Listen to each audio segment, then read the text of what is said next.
biasa kita itu setiap mau bertanding, malamnya itu kita image training. Jadi di mana itu kita sama-sama ngumpul, terus tutup mata, kita ngebayangin kita itu bertandingnya besok.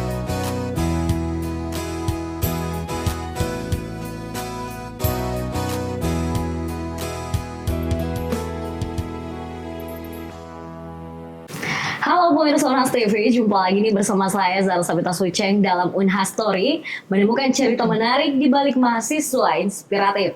Dan dalam episode kali ini kita akan ngobrol dengan mahasiswi cantik dan hebat dari Universitas Hasanuddin yang baru-baru ini berhasil menorehkan prestasi dengan meraih medali perunggu di SEA Games tahun 2025 pada cabang olahraga renang artistik ya. Tidak hanya mengharumkan nama Indonesia, nama negara kita Indonesia, tapi juga mengharumkan nama alma mater kita tercinta Universitas Hasanuddin. Langsung aja kita sapa, sudah bergabung ya bersama kita 3 mahasiswi ini. Yang pertama di samping saya ada Nurfa Nurul Utami dari Fakultas Ekonomi dan Bisnis Akuntansi ya Kak Tami. Kemudian di sampingnya ada Kak Amanda Mutiara Putri sama dari Fakultas Ekonomi dan Bisnis Akuntansi ya Kak. Dan di sampingnya beda sendiri nih dari FIKP ada Mutiara Nur Aziza. Oke, kita sapa-sapa dulu. Kalian bertiga gimana nih kabarnya hari ini? Alhamdulillah. Baik, sehat ya semua? Sehat. Oke, tinggal nunggu pencairan aja nih dari negara dan provinsi terkait dengan apa yang baru saja diraih oleh kalian. Oke, nah untuk mengawali diskusi kita pada kesempatan kali ini, kita tanya dulu nih, bagaimana sih kemudian perjalanan kalian akhirnya bisa ikut berpartisipasi dalam cabang olahraga renang artistik untuk SEA Games tahun 2025? Awalannya itu dimulai dari PON di Aceh Sumut 2024 kemarin. Ada ketentuan bahwa setiap tim yang berhasil menyabet medali emas berhak untuk mewakili Indonesia ke SEA Games Thailand tahun ini. Dan pada saat itu alhamdulillah tim Sulsel yang berhasil mendapatkan medali emas pada saat itu. Oke, jadi untuk tim Sulsel ya, karena berhasil meraih medali emas, makanya untuk renang artistik. Tapi kan ini renang artistik yang per tim ya. Iya. Kalian itu 8 orang, 3 dari Unhas, yang 5-nya Masih sekolah. masih sekolah, SMA semua atau apa? Iya, SMA. Di Makassar, betul. di Makassar ya. Oke, nah saya ingin tanya nih terkait dengan renang artistik nih. Kan kebanyakan orang tidak banyak yang menggeluti terkait dengan cabang olahraga renang artistik. Apa sih yang pertama kali membuat kalian tertarik untuk join dengan renang artistik? Karena kalau artistik itu kan ya, artinya lebih ada seni dan lebih ada pertunjukan yang dilihat. Betul. Mulai dari Kak Tami dulu. Kalau saya pribadi sih, saya dari awal memang suka untuk berenang dan suka untuk menari. Jadi pada saat pelatih saya mengajak untuk, kamu mau coba nggak olahraga baru? Namanya, pada saat dulu itu namanya renang indah, diganti menjadi renang artistik. Dan pada saat itu saya merasa, oh seru juga ya menari di air sambil dengar lagu di bawah air. Dan pada saat itu akhirnya saya pindah ke renang artistik dan renang. Oke, jadi pertama kalau dari Kak Tami, Sobat Unhas TV, tertarik karena suka berenang, suka menari juga, suka dengar musik juga, kemudian 3 hal ini digabungkan dalam satu performance ya. Kalau dari Kak Amanda sendiri gimana? Awal tertariknya dengan renang artistik tuh kayak gimana? Kebetulan pernah saya cuma renang biasa, tapi saya lihat orang latihan renang artistik dan kemudian orang tua juga lihat dan disuruh ikut juga, disuruh coba untuk ikut renang artistik dan berlanjut sampai 10 tahun sampai sekarang. Itu usia berapa saat itu? 10 tahun tuh kayaknya. Pada saat itu masih umur 9 tahun. 9 tahun? Iya. Kamu mulai latihan renang tuh umur berapa? Kelas 2 SD itu umur 6 sampai 7 tahun. Umur 6 sampai 7 tahun untuk renang biasa dulu. Nonton pertunjukan sama orang tua di usia 9 tahun, kemudian diarahkan untuk berlatih dan mencoba renang artistik ya. Kalau kamu ini gimana? Anak FIKP ini ya. Kalau waktu itu saya juga renang dulu. Terus ada usulan dari pelatih renang ke tempat awal apa sih namanya? Tempat awal renang indah ini mulai itu di Singgasana. Saya diusulkan ke sana, jadi saya mulai dari situ kelas 3 SD. Kelas 3 SD? Iya. Dan itu menurut saya, awalnya saya coba-coba, tapi lama-lama saya merasa ini unik karena olahraganya ini ada banyak campuran olahraga cabornya. Gitu, kayak ada renangnya, ada menyelam, terus ada gimnastik juga. Terus dia juga ada menari, jadi unik banget. menurut saya. Coba-coba juga ya. Iya. dulu. Oke, nah selanjutnya nih Kak, terkait dengan SEA Games tadi kan sudah di-mention bahwa sebelumnya karena memang Sulsel meraih medali emas, makanya tim Sulsel yang diutus. Kalian tuh latihannya berapa lama sih? Proses latihannya tuh kayak gimana? Oke. Kalau untuk latihan misalnya tidak ada ajang yang pertandingan akan diikuti, kami tuh latihan setiap hari, tetapi cuma di waktu sore. Tetapi saat mendekati pertandingan kami menjadi intensif setiap hari dari pagi sampai sore. Pagi sampai Iya. sore ya? Berdelapan ini Iya, ya? berdelapan. Oke. Dan proses latihannya itu kalau kalian kuliah gimana pada saat itu? Kalau kuliah ya saat jam kuliah kita kembali ke kampus, pada saat jam kosong kembali ke kolam. Oh jadi kalau misalnya udah selesai dengan tugas kampus kembali ya, Iya. itu dalam jangka berapa lama ya waktu itu dalam latihan itu yang kalian bolak-balik kolam renang itu? Untuk persiapan SEA Games ini kami sudah 1 tahun lebih. 1 tahun lebih. Semuanya jadi kalau weekend tuh full kalian Full, latihan? full. Dari Justru jam, kalau weekend makin lama, Kak. Iya. Oke, itu biasanya dari jam berapa? Misalnya hari Sabtu itu kami mulai latihan dari jam 9 pagi, full di kolam sampai jam 6 sore, terus lanjut yoga sampai setengah 9. Oke, jadi lumayan banyak Iya, ya sebenarnya latihannya kalian, Iya. bukan renang doang, Iya, ada yoga, menyelam, menari dan lain sebagainya. Nah, kalau kita bicara renang artistik ya, ini kan menuntut kesempurnaan, sinkronisasi dan ekspresi juga ya. Dan kalian kan latihannya ada berbagai macam, menyelam, renang. Kalau menurut kalian latihan yang paling susah tuh yang mana? Kalau buat pribadi masing-masing ya. Kita mulai dari kamu aja dulu ya. Oke. Kalau saya sih all the way ya. All the way itu kayak kita bikin gerakan dari awal mulai lagu sampai akhirnya itu. Dan itu menurut saya susah karena satu tim kan itu untuk sinkronisasinya itu beda-beda. Jadi kalau misalnya ada yang tidak sama gerakannya atau salah atau kurang tepat, itu kita akan ulang lagi sampai sama, betul-betul sama. Dan kayak ekspresinya juga harus sama semua. Seperti itu. Jadi memang terkait dengan kekompakan ya Iya. pada saat itu. Kalau dari Kamanda sendiri apa? Latihan yang Kalau- paling susah? Kalau menurut saya itu flexibility. Karena saya orangnya itu kaku. Terus dipaksa untuk lentur.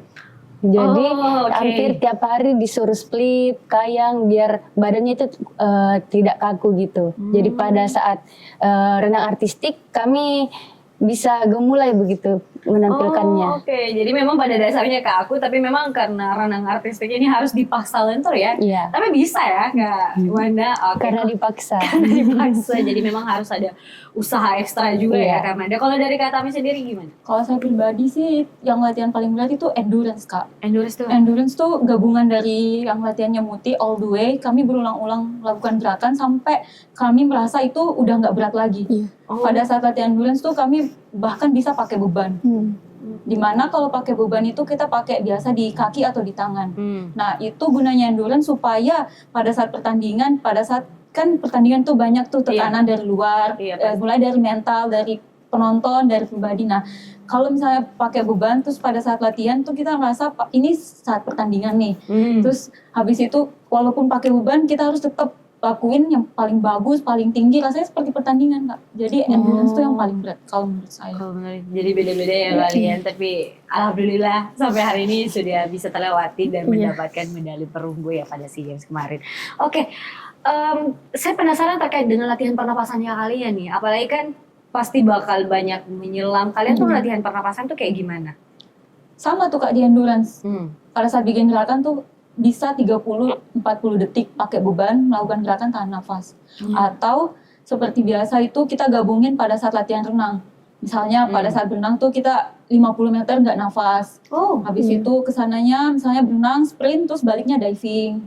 Nyelam 25 meter, 50 meter. Kemarin durasi renang artistik kalian tuh satu lagu berapa? 3 menit. 3 menit ya, oke. Nah selanjutnya nih Kak, tantangan terbesar apa sih yang kalian hadapi selama berproses ini? Apalagi kan latihannya kurang lebih 1 tahun, di samping kalian juga kuliah dan juga belajar kan. Ada nggak di mana momen kalian tuh kayak, aku udah capek banget nih sebenarnya latihan, balik kolam mulu, basah mulu gitu, ada nggak? Tentunya ada sih Kak. Iya, gimana? Baik kalau saya pribadi saat ini lagi garap skripsi nih. ya gimana tuh skripsi aja udah dihadapin sendiri, stres sendiri kan, apalagi Oke. tambah lagi SEA Games. Ada sih saatnya kayak aduh berhenti aja ya, mumpung masih jauh nih SEA Games-nya kayak gitu. Oh, ada ya? Ada. Tapi kembali lagi kita ini kan tim. Betul. Habis itu kalau satu keluar gimana dong tujuhnya? Perjuangan yang 7 itu juga nggak bisa dibiarin gitu aja kan. Jadi kembali lagi kita selalu ingat, oh kita ini tim. Kalau satu keluar nggak bakalan bisa maju. Jadi kalau dari Kak Tami sendiri, ada momen sempat menyerah karena memang sudah dihadapkan dengan dunia perskripsian yang menuntut kita harus cepat selesai juga Betul. ya. Di samping itu juga harus untuk persiapan untuk pertandingan ini. Kalau dari Kak Panda sendiri gimana?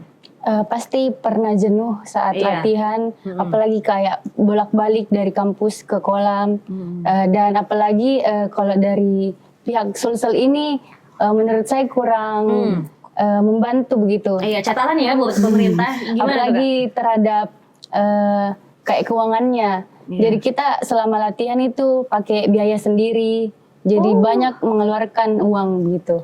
Kak? Oke, jadi memang banyak juga ya ternyata untuk atlet perwakilan Indonesia dari Sulawesi Selatan ini mengeluarkan dana pribadi ya, padahal ini membawa nama provinsi, membawa nama negara, tapi semoga dikembalikan dengan baik ya kan, diberikan reward yang setara dengan apa yang sudah kalian perjuangkan dan korbankan.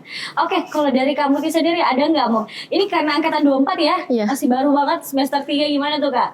Kalau saya sih itu sama seperti Manda, bolak-balik kampus pasti itu capek banget dan kita latihannya juga biasanya dari pagi sampai sore dan pastinya kan tugas itu juga banyak.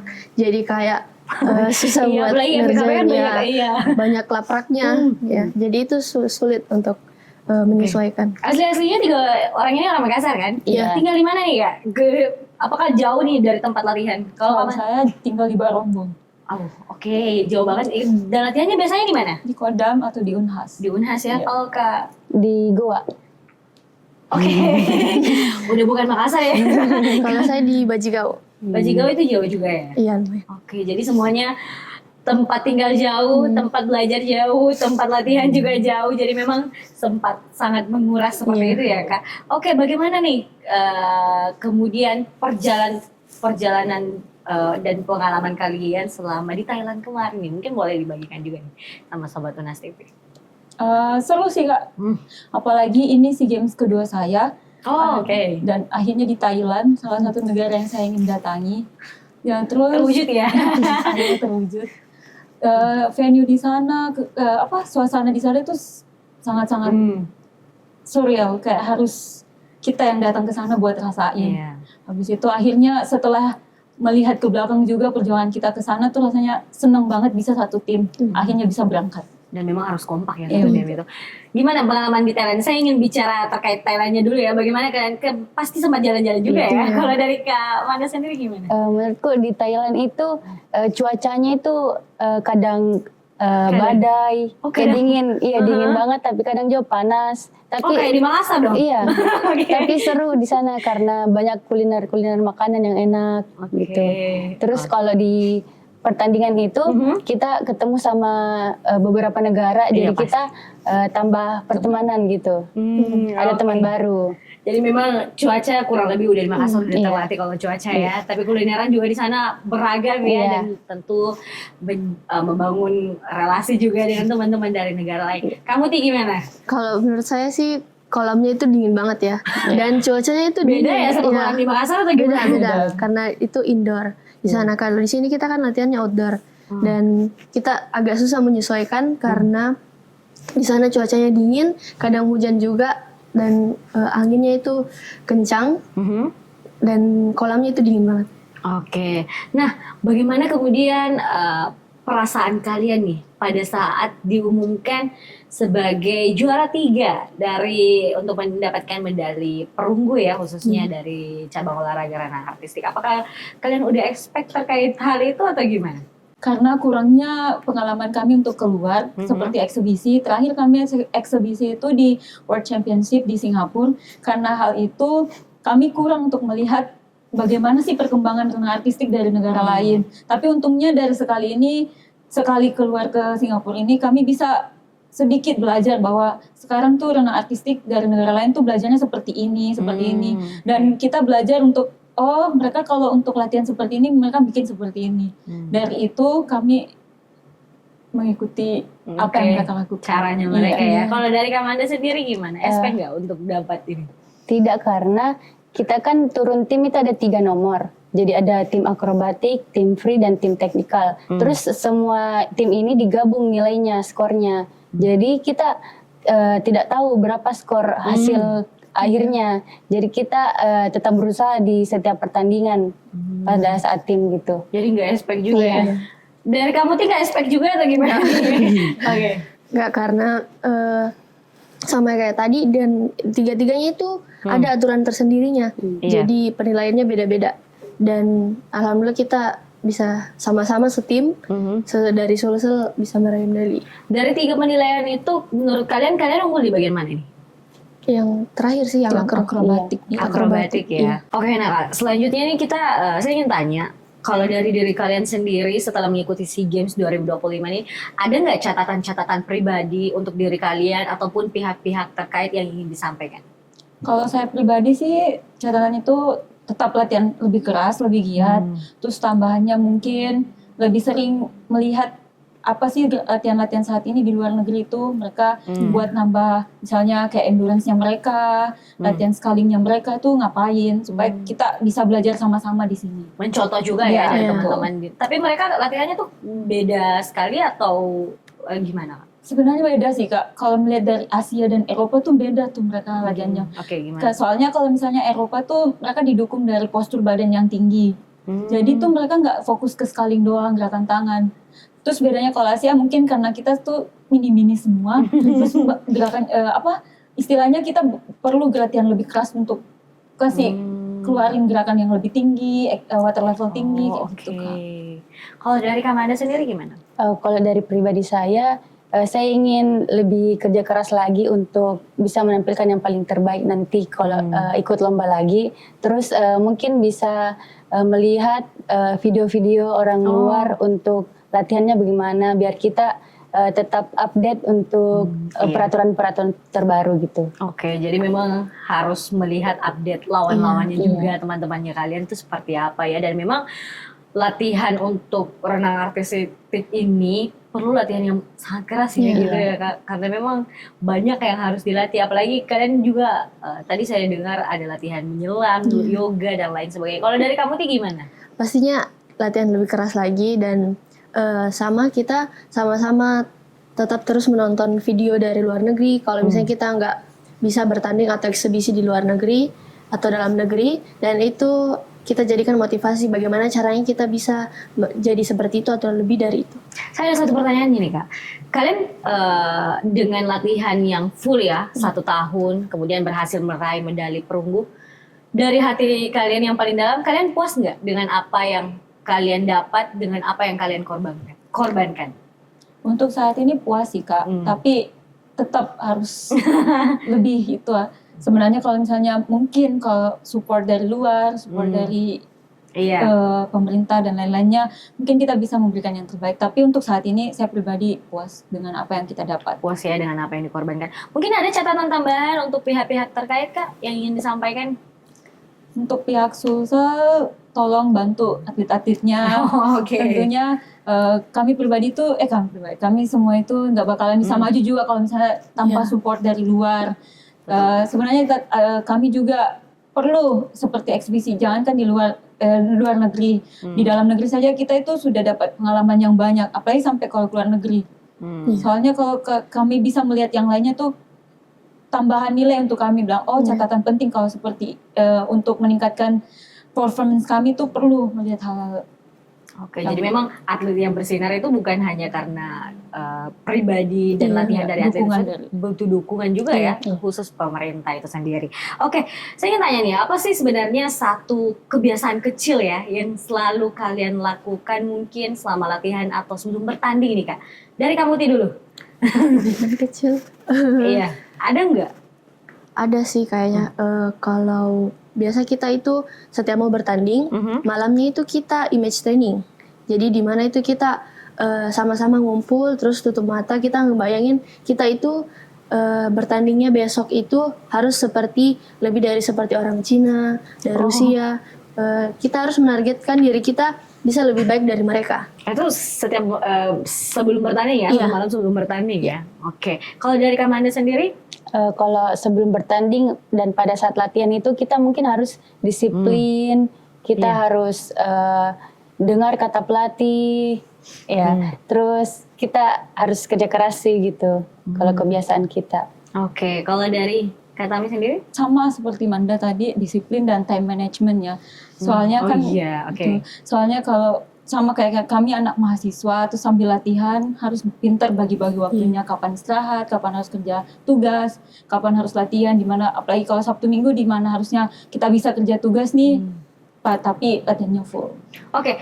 Kemarin di Thailand tuh berapa lama, Kak? Kurang lebih 10 hari. Iya. Kurang lebih dari tanggal 9 ya. 9 sampai 16. 16 ya. Itu berarti dibiayai full atau gimana? Kalau dari Makassar ke Jakartanya itu biaya sendiri, terus Jakarta ke Bangkok dibiayai. Dibiayai negara Iya. ya. Oke, jadi tapi kalau selama di Thailand full dibiayai Iya, juga ya. full. Baliknya gimana? Kalau dari Bangkok ke Jakarta itu Indonesia yang biayai, terus dari Jakarta ke Makassar biaya sendiri. Oh, jadi memang tetap banyak menggunakan biaya pribadi ya. Tapi semoga biaya pribadi itu tertutupi dengan bonus yang sudah dijanjikan oleh pihak-pihak terkait juga nih. Oke, saya sudah melihat CV Kak Tami, Kak Manda, Kak Muti, ada banyak sekali Sobat Unas TV terkait dengan bagaimana kemudian prestasi-prestasi mereka dalam dunia renang, tidak hanya di tingkat daerah, namun juga di tingkat nasional dan internasional. Saya ingin tanya masing-masing nih ya, kalau dari Kak Tami sendiri, di antara semua prestasi renang kamu, mana nih yang paling membekas buat kamu? Mungkin PON 2021. PON 2021, kenapa nih Kak? Soalnya itu pertama kali saya kembali turun di nomor solo, saya juga turun di nomor duet dan turun di nomor tim. Dan alhamdulillah pada saat itu tiga-tiga nomornya itu saya dapat medali. Oh oke, PON 2021 ya. Kalau Kak Manda yang mana nih? PON 2024. PON oh yang baru-baru ya. Iya. Oke. Karena di situ kita turun tim dan dapat juara 1, dan saya sama Muti turun duet dan alhamdulillah dapat juara 2. Oke, jadi sama juga ya. Kalau dari Muti sendiri gimana? Kalau saya sih, menurut saya ini yang SEA Games kemarin, karena itu kita sama-sama setim. SEA Games ya? Iya, setim dari Sulsel kan, karena biasanya itu kita ada seleksi dulu per provinsi, tapi ini kita langsung setim, jadi kita tahu di mana, bagaimana caranya kita sama-sama berkembang dan latihan. Oke. Ada satu pertanyaan yang sempat tadi saya lewatkan ya terkait dengan latihan kalian. Pernah nggak kalian kalau lagi latihan renang, apalagi kan berjam-jam ya kalian dalam air seperti itu, pernah terjadi hal-hal di luar kendali kalian nggak? Boleh diceritain nih. Kalau saya Oke. pernah. Oke, dari kamu aja dulu. Kalau saya pernah waktu itu menyelam 50 meter. Menyelam 50 Iya. meter. Terus saya nyelam sampai ujung, tapi pasnya saya mau naik, itu saya sudah lihat gelap. Jadi teman-teman yang di atas kayak heboh, terus dia tolong diangkat naik, baru pasnya saya sudah di atas, saya baru sadar kalau saya sudah nafas di atas, ada mbak di atas. Oh, di kedalaman berapa tuh pas? 5 meter. Oh, jadi sisa 5 Iya. meter ke atas? Ya, 5 meter ke atas saya mau naik, tapi saya lihat gelap. Jadi pasnya sudah ditolong, saya baru sadar kalau saya sudah di atas. Oke, jadi dibantu juga ya Iya. sama teman-temannya. Alhamdulillah selamat ya. Kalau dari Kak Manda sendiri gimana? Kalau saya kan di renang artistik itu ada akrobatik juga. Akrobatik iya. Iya. Terus posisinya itu saya yang mengangkat orang sama Muti. Jadi kayak posisinya kayak gini, berpegangan. Oke. Terus ada orang yang Dalam berdiri, air ya? ya, Oke. berdiri di atas tanganku sama Muti. Terus itu dilakukan berkali-kali. Iya. Jadi sampai tangan saya itu sakit. Terus saya cek ke rumah sakit, ternyata itu ada retak di dalam tangan. Oke, itu saat latihan udah jalan berapa bulan tuh Kak? 1 sampai 2 bulan menuju SEA Games, Kak. Oh oke, berarti udah deket ya? Iya. Jadi gimana pada saat itu? Kalau kan udah ada nih, udah di scan ya, Iya. udah ada retak. Iya, retak. Oke, jadi gimana? Tetap dilanjut, tapi tetap dilanjut juga ya, atau bagaimana? Ada Tetap. saran dari pelatih atau seperti apa? Tetap dilanjut latihannya, tapi kita pakai taping di tangannya, jadi terlindungi tangannya gitu. Pada saat perlombaan pakai itu atau gimana? Dilarang sih dari pihak sananya pakai itu. Jadi kita paksa aja 1 kali Oke, pertandingan. setelah bertanding udah cek di rumah sakit lagi nih enggak Kak? Belum, tapi rencana mau operasi. Oh, oke.